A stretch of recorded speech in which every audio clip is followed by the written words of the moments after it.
हमने भारत का घमंड धूल में मिलाया, बोले पाकिस्तानी पीएम।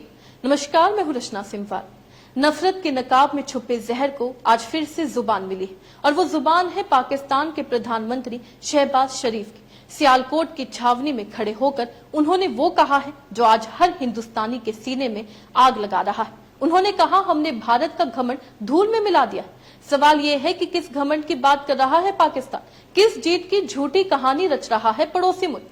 दरअसल पाकिस्तान के प्रधानमंत्री शहबाज शरीफ ने बुधवार को पंजाब प्रांत के सियालकोट पसरूर छावनी में पाकिस्तानी सैनिकों को संबोधित किया। इस दौरान उन्होंने कहा कि हमने भारत के अहंकार को धूल में मिला दिया है। डॉन न्यूज के मुताबिक पाक पीएम ने कहा, दुश्मन जो हमसे बड़ा है उसे इस बात पर घमंड था कि उसके पास अरबों डॉलर के मिलिट्री इक्विपमेंट है। हमने उसे बहुत बड़ा झटका दिया है। हम युद्ध और शांति दोनों के लिए तैयार है। चुनाव आपका यानी कि भारत का है।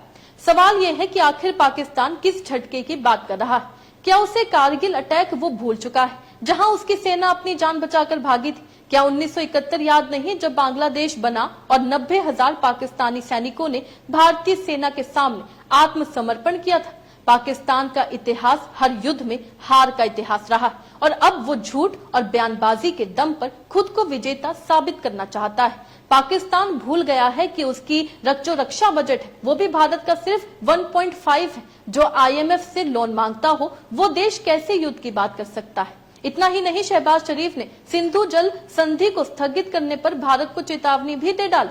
उन्होंने कहा, अगर आप हमारा पानी रोकते हैं तो ये हमारी डेड लाइन है। पानी पर हमारा हक है। हमारी सेना हमारे अधिकार के लिए लड़ेगी। भारत अब तक संयम बरतता रहा, लेकिन अब पानी भी जवाब बन जाएगा।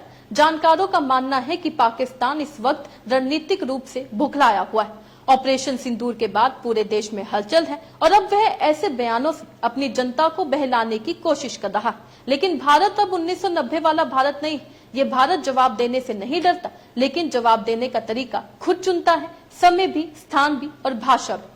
और यही पाकिस्तान के दो चेहरे भी देखने को मिलते हैं। एक तरफ पाकिस्तान कहता है कि हम आतंकवाद के खिलाफ और दूसरी तरफ पाकिस्तान पीएम शहबाज शरीफ ने जैश-ए-मोहम्मद के आतंकी सरगना मसूद अजहर को 14 करोड़ रुपए देने का ऐलान किया।